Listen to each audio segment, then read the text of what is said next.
तो आपका board exam अभी जारी है और 15 मार्च को आपका अगला एग्जाम है जो कि है सोशल साइंस का। जो सोशल साइंस का आपका एग्जाम है वो बहुत सारे बच्चों को टफ लगता है क्योंकि उसमें लिखना ज्यादा पड़ता है, कुछ को लगता है याद बहुत ज्यादा रखना पड़ता है, बट ऐसा नहीं है। कुछ आपको ट्रिक्स है जिससे आपको याद बहुत जल्दी होगा।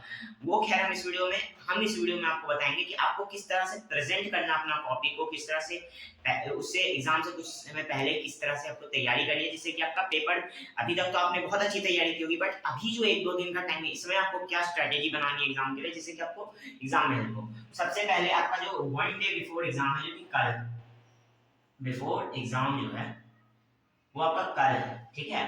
अब उसमें आपको क्या करना है, तो एनसीईआरटीज पर आप ज्यादा फोकस कीजिए। एनसीईआरटीज में भी क्या, तो आपके इंपॉर्टेंट टॉपिक्स, आपको इंपॉर्टेंट टॉपिक्स अभी तक तो पता चल ही गया होगा क्योंकि इतने दिन से पढ़ रहे हैं तो आपको ये तो पता रहना ही चाहिए, ठीक है। इंपॉर्टेंट टॉपिक्स पता है तो उन सब इंपॉर्टेंट टॉपिक्स को आपको अलग से पढ़ लेना है, क्योंकि अब कल आप इतना ज्यादा टाइम तो नहीं है कि पूरे एनसीईआरटीज को आप पढ़ लीजिए, तो वो तो होगा नहीं। उसके बाद क्वेश्चन बैंक्स, क्वेश्चन बैंक्स बहुत जरूरी है क्योंकि इसमें ना देखिए सिर्फ पढ़ने से नहीं होता है, पढ़ के आप एग्जाम को किस तरह से एनालाइज करते हैं, क्योंकि एक ना एक चीज तो ऐसा होगा जिसके बारे में या तो आप भूलिएगा या तो आपको पता नहीं होगा या तो उसके बारे में उतना डेप्थ से आप नहीं जानते होंगे, तो उनको जानने में आपको क्वेश्चन बैंक हेल्प करेगा। फिर किस तरह का क्वेश्चन आता है, किस पैटर्न से क्वेश्चन आता है, कि कौन कौन से क्वेश्चंस ज्यादा आते हैं, वो आपको जानने में क्वेश्चन बैंक मदद करेगा। जैसे कि आपके प्रीवियस ईयर्स क्वेश्चंस को ये आपको बता देगा, ठीक है। तो ये आपको ज्यादा से ज्यादा इस पे ध्यान देना है, क्वेश्चन बैंक पे। अब ये हो गई कुछ बातें। उसके बाद आपको मैथ पे फोकस करना है, क्योंकि देखिए मैथ छोटी सी चीज है तो उस पर आपको हमेशा से ध्यान नहीं देना है। कुछ टाइम पहले टाइम निकालिए और उसमें पहले से तो टाइम देना है बट कुछ टाइम पहले मैथ को आप ज्यादा अच्छे से रिवाइज कर सकते हैं, तो मैथ का रिवीजन कर लीजिए थोड़ा बहुत, ठीक है।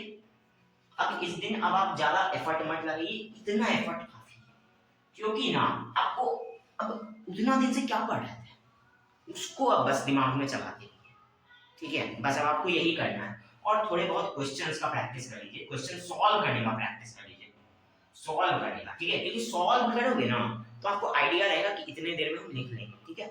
वो हो गया। अब आपको एग्जाम के दिन किस तरह से अपने पेपर को प्रेजेंट करना है, किस तरह से क्वेश्चंस को आपको लिखना है, किस पैटर्न में आपको लिखना है, ये मैं बताता हूँ आपको, क्योंकि ये ना थोड़ा सा ज्यादा जरूरी है।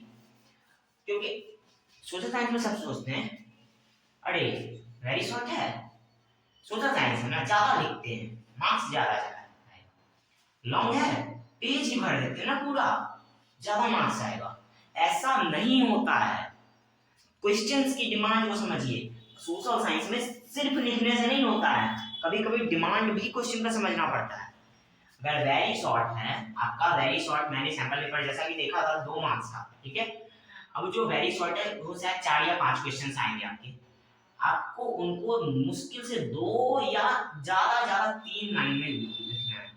2 मार्क्स का क्वेश्चन है, अगर पॉइंट में बनाए तो 2 पॉइंट में लिखना है आपको आंसर, ठीक है। इससे ज्यादा मत कीजिएगा, नहीं तो वो उतना लेंदी आंसर देखेगा ना, पहले तो आपका एफर्ट वेस्ट जाएगा।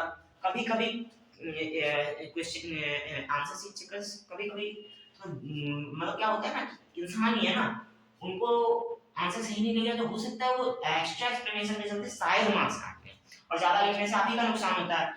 ज्यादा मत लिखो, बहुत ज्यादा वेरी शॉर्ट में मत लिखो, शॉर्ट आंसर में भी बहुत ज्यादा नहीं लिखना है। अब जैसे देखिए अब आपका आता है शॉर्ट आंसर वाला सेक्शन, एमसीक्यू पे मैं लास्ट में जाऊंगा क्योंकि उसमें आपको उतना जानना नहीं है, ठीक है। वेरी शॉर्ट जो है वो आपका है, वो भी आपका 4-5-6 क्वेश्चन के लगभग है, ठीक है। उसमें आपको क्या करना है, जैसे 4 या 3 मार्क्स का आपका एक क्वेश्चन है, ठीक है। 60 वर्ड्स में आपको लिखना है, वो आपको 40 वर्ड्स से कम में लिखना था, ये आपको 60 वर्ड से कम में लिखना है। मैक्स टू मैक्स ट्राई कीजिए 5 लाइन में आप आंसर लिखिए, ठीक है। ऑलमोस्ट हाफ अ पेज हुआ, 5 लाइन और 3 से 4 पॉइंट, बस। अब मैं 3 से 4 पॉइंट इसलिए बोल रहा हूँ, 3 मार्क्स का क्वेश्चन है, 1 2 3 पॉइंट में हो गया आंसर। ऊपर में आप एक लिखते ही हैं क्वेश्चंस का, जैसे कि आपको लिखना होगा describe the painting of Frederick Sodio, तो फ्रेडरिक सोडियो की पेंटिंग या describe some important points of Frederick Sodio's painting, तो उसके बारे में आप 3 पॉइंट जो लिखिएगा वो तीनों पॉइंट आपको उसमें से बस 3 ही पॉइंट लिखना है, ज्यादा बहुत ज्यादा नहीं लिखना। पूरे फ्रेडरिक सोडियो को पेंटिंग को डिस्क्राइब करने मत बैठिएगा, शॉर्ट्स का हो गया, शॉर्ट आंसर का आपका हो गया। अब बचा आपका लॉन्ग और केस स्टडी और मैथ। तो लॉन्ग आंसर में आपको 120 वर्ड्स तक की छूट दी गई है, आप 120 वर्ड्स तक लिख सकते हैं, ठीक है। 120 वर्ड्स है तो इसका मतलब ये नहीं सोचिएगा कि आपको पूरा पेज भर के लिखना है या बहुत ज्यादा लिखना, हाँ थोड़ा ज्यादा लिख सकते हैं, ऐसा नहीं है कि एकदम छोटा छोटा करके इतना में खत्म कर, इतना भी नहीं, आपको थोड़ा सा एक्सप्लेन करना पड़ेगा। अगर कहीं कहीं पे आप मान लीजिए पॉइंट्स भूल जाते तो इसी को थोड़ा सा आगे बढ़ाकर या थोड़ा सा क्या कीजिए, इसी पॉइंट को थोड़ा सा खींचिए, उसके लिए आपकी थोड़ी सी इंग्लिश सही होनी चाहिए, तो आप थोड़ा सा खींच पाइएगा पॉइंट्स को, ठीक है। अब अगर अब मेरी तो सलाह आपको यही रहेगी कि लॉन्ग आंसर और शॉर्ट टाइप आंसर वो आप ज्यादा कोशिश कीजिए कि पॉइंट्स में लिखिए, उससे थोड़ा आपका आंसर बड़ा लगता है और आपको सुंदर भी लगता है पेपर देखने में, ठीक है। तो अब आप जो लॉन्ग लिखिएगा उसमें आप ज़्यादा से ज़्यादा 5 पॉइंट 6 पॉइंट में लिखिएगा, उससे ज़्यादा मत लिखिएगा, क्योंकि उतना ही मार्क्स आपको मिलने वाला है, उतना पे ही आपको मार्क्स मिलने वाला है। ना बहुत ना 5 से तो कम प्लीज मत कीजिएगा, 5 से ज़्यादा कर सकते हैं तो एक आध पॉइंट कीजिएगा, बहुत ज़्यादा मत कीजिएगा, ठीक है। ये हो गया। और पॉइंट्स को थोड़ा सा एक्सप्लेन करिएगा ताकि पॉइंट्स बहुत छोटा ना लगे। जैसे आप एक पॉइंट दिए, एक लाइन लिखे, एक पॉइंट दिए, एक लाइन, एक पॉइंट, एक लाइन, एक पॉइंट, एक लाइन, एक लाइन, बहुत छोटा आंसर होगा, तो थोड़ा सा एक्सप्लेन करने की कोशिश कीजिए पॉइंट्स को, ठीक है। ये आपका हो गया, क्योंकि 120 वर्ड्स में है ना, 180 वर्ड्स में नहीं ना, इसी 120 वर्ड्स में है ना, 80 वर्ड्स में नहीं ना, इसीलिए। अब केस बेस्ड में मैं आपको यही बोलूंगा कि यहाँ पर आपको एक प्लस पॉइंट मिल रहा है।